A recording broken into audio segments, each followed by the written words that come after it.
Welcome into the very first BVM Sports College Football Primer. It's your boy, Scott Proctor. I'm joined by one of the premier voices on college football since 1996. You've probably seen him on ESPN's College Game Day over the years, Brad Edwards. Brad, thanks so much for joining me for what will now be a weekly thing through the national championship. But how are we doing, my man? Oh, doing well, Scott. This is that time of year where things start to get interesting. Although, as people who watched last night's committee reveal Yeah. would know, I mean, it's possible this could be a dud as far as drama on the final weekend. But there are definitely some things that could happen. No doubt about it. Let's hop right into that then. Let's start with Tuesday's college football playoff rankings, where Georgia and Michigan are 1 and 2, followed by TCU and USC running at the top four in that order. Was there anything about that top four that surprised you? Probably not, but really the bigger question is, did the committee get this right as we kind of head into conference championship weekend, do you think? Yeah, I think they got it right. I mean, you could have made an argument for Michigan for number one. Right. I was really surprised on the show last night on ESPN that they made such a big deal out of that and paid very little attention to the order at 5 and 6. To me, if Georgia's been number one all this time and you've been picking on Michigan's schedule strength, just playing one more good opponent doesn't solve that issue. Now, I get that they've played two top 10 teams and they beat both of them handily. And certainly you could say, well, that's more than Georgia's done. But when you look at the overall schedule, I never even entertained the idea of Michigan going to number one. And I think it's just fine at number two. This is one of those years. Look, there's some years where it makes a big difference whether you're playing number three or number four. Definitely. This year, I could make an argument that you'd rather play number three than number four the way it sits right now. That's my opinion. I saw somewhere that TCU would actually be favored over USC. Personally, I would take USC if the two played each other. I would rather play TCU. No doubt about it. I would definitely take USC. Maybe it's just the quarterback factor that I'm taking into consideration there. But you mentioned in a recent column on BVM Sports, .com. Go check that out there if you haven't already, that the current ordering of Ohio State at 5, Alabama at 6 won't necessarily stay the same after this weekend, even though both teams are off this weekend. Explain that to us, and which one of those two teams you think would have the inside track to the playoffs if TCU or USC were to lose this weekend. Yeah, now I wrote that before I knew what order they were going to be in. Right. The point was simply that the committee will have this discussion again Saturday night, Sunday morning, before they reveal the only standings that really matter. Mm-hmm. I was really thinking of it more in the case of if Alabama had been 5 and Ohio State were 6. Gotcha. I could see the possibility that, okay, Michigan wins the Big Ten, Georgia wins the SEC. Okay, now Ohio State, their one loss was to a conference champion, while neither of Alabama's losses would have been to a conference champ. I could have seen the possibility they could have flipped the teams based on that. But given Ohio State at 5, I mean, look, the only thing that I could see happening on Saturday that would really affect, or could not really affect, could conceivably affect the committee's decision on those two teams would be if Michigan were to lose to Purdue. Right. And significantly weaken the way that you view Michigan. Yeah. And then LSU were to beat Georgia. I don't think it would knock Georgia out of the playoff. But all of a sudden, after that loss to Texas A&M took LSU down a notch or so in the mind of the committee, beating Georgia would put them back up there. And it makes Alabama's loss to LSU look better. At the end of the day, I still don't think it makes much difference. I really think, if USC loses, Ohio State is moving up to number 4. More than likely, people would argue with that, whether they should. I think they will. I think the only shot Alabama has at this point would be for not only USC to lose on Friday night, but on Saturday for TCU, not just to lose, but to maybe lose the type of way that Ohio State lost to Michigan this past weekend. No doubt about it. That makes a lot of sense. Moving on from the college football playoff to some more recent SEC news. Obviously, Auburn announced on Monday that Hugh Freeze will return to the SEC to become the Tigers' next head coach. What do you make of this hire, and what do you think it signals to Auburn fans and really the conference as a whole? Look, for the last few years, at various points, different schools have been interested in hiring Hugh Freeze. He had success at Ole Miss. He's had success at Liberty. Definitely. And at the end of the day, whatever you want to think about his past misdeeds, and I'm not saying they shouldn't matter. I will say that I'm certainly not one who's in a position to judge whether the man has changed. So I'm not even going to go down that.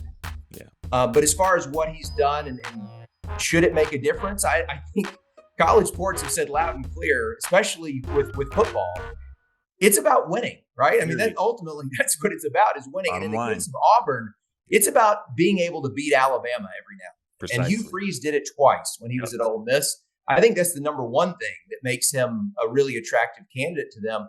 The problem for Auburn, and this is a problem no matter who they were to hire as head coach, is that as of right now, until the conference expands and we possibly get a new scheduling arrangement, at least for the moment, Auburn has to play not only Alabama, but also Georgia every single year. And that's brutal. I don't care who the coach is. You're not likely to have a lot of success when those two are built into your schedule every single season. Definitely. No doubt about it. Obviously, moving on from one SEC team to another, Auburn's interest, obviously, in Freeze reportedly intensified after Ole Miss head coach Lane Kiffin decided to stay, with his Rebels for a bit more change, a bit more money. How big of a win was that for Ole Miss? And do you think that Kiffin is kind of there at Ole Miss for the long haul here? It's hard to think he's there for the long haul if he was seriously considering a move to Auburn right now. We're assuming from the way everything played out that he was entertaining that offer, and who knows what it would have taken to be able to get him to Auburn. But if he keeps winning at Ole Miss, I think there'll be more attractive jobs than Auburn that'll become available. And so there's no reason to believe that Kiffin is there for the long term. And I don't know how many people really believe that when he first took the job. Sure. And I think the big thing with Ole Miss, especially when it comes to, it's one thing to pony up more money for NIL. It's another thing to add more to his contract in order to keep him. And look, I'm from Mississippi. One of my brothers went to Ole Miss. I'm well aware of the challenges in coaching there. And I think given all that, Lane Kiffin has done a really good job. Last two games aside, he's done a really good job at Ole Miss. It's not an easy place to win. But if you're hiring Lane Kiffin, you're under the assumption that he is an elite offensive mind. And let me just say this before I give you these numbers. If I were a head coach, I would hire Lane Kiffin as my offensive coordinator in a heartbeat. No questions asked. I mean, that's how I respect him as an offensive coach. He's proven that. But if we're just looking at the facts, the last two seasons in the SEC, 8 games each season, so 16 conference games total, Ole Miss has scored more than 31 points 3 times in 16 conference games. Not great. Oh, I mean, and 2 of those were against Auburn and Vanderbilt this year, 2 teams that finished with losing records and aren't going to a bowl game. Yeah. So, I mean, look, like I said, I respect him based on what he's done throughout his career, but the last 2 years at Ole Miss, your offense has to be better than that, especially these days where it's very easy to score 30-something points and lose a game. So I think for Kiffin, his offenses at Ole Miss have to take it another level up because it's not quite as good as at least what I was expecting when he first took that job. No doubt about it. It'll be interesting to see how that unfolds. Let's move a little bit north, though. Talk about another head coach at Ohio State. So the Buckeyes lost the game to Michigan now for the second consecutive year, and this year's result really wasn't much prettier, if at all. As a result of that, obviously, many Buckeye fans have been calling for Ryan Day's job even before the game, saying that he was on the hot seat, and obviously Saturday's result didn't help in that regard. But what do you make of that? Is he firmly on the hot seat, or do you think he's done enough, seen enough success in Columbus, to feel safe on the job?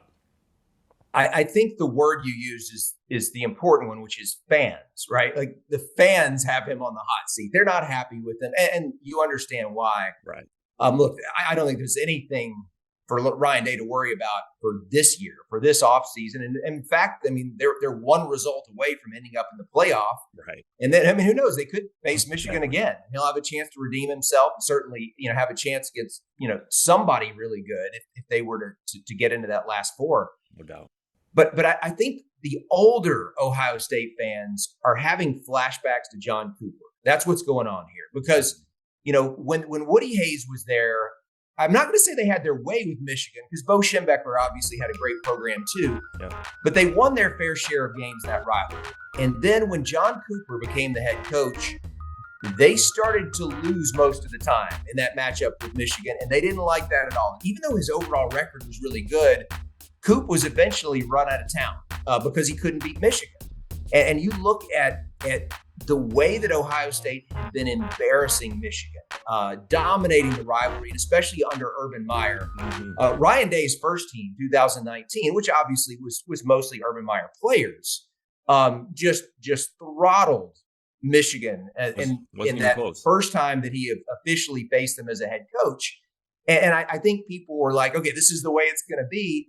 Obviously, COVID was a weird year. They didn't play that year, 2020. But now the last two, with a playoff spot on the line, Michigan has not only beaten Ohio State, but they've beaten them soundly. And I think that's what's going on with Ohio State fans. It's not just that they lost the game. It's the way they lost it and what they lost in the process, which was not getting into the playoff last year, maybe not getting in this year. And like I said, it's visions of John Cooper all over again. And they don't want this to end up being 13 years of losing to Michigan most of the time, which is what happened with Cooper. No doubt about it. It just speaks to the magnitude of this rivalry, really, because again, from Ohio State's perspective, last year you maybe can understand that loss. It was in Michigan, you know, the elements were a part of it, but for sure, and Michigan was due, right? I mean, right, and they were due. Had a really good team. No doubt. But this year there was just really no excuse for, especially how Ohio State came out in the second half, leading into halftime, and to just really just get blown out in their own stadium. Not a good look for Ryan Day or the when coach. You're in that situation, you basically need to win one game to get not only into the Big Ten championship, but into the playoff more than likely. Right. And you have the lead at halftime. You just got 2 more good quarters at home, and you get outscored 28-3. I get it. I get why it's so alarming. And yes, it's the rivalry, but I also think that the playoff mindset these days is so big. It's such a big part of everything. And it's not just to lose to Michigan, but it's to miss out on the playoff on top of it. A close loss might have been fine, but it was the way they lost that really put their playoff hopes in jeopardy. No doubt about it. No doubt about it. This has been awesome stuff. That's all we got for you today, folks. Thanks so much for joining me, Brad. We'll catch you again next week. But for this first episode of the BVM Sports College Football Prime, for Scott Proctor and our guy Brad Edwards, we'll catch you next week. Thanks for watching. Feel free to check out our other videos, and don't forget to smack that subscribe button down below while you're at it. Also, for more great and original content, head right over to bvmsports.com.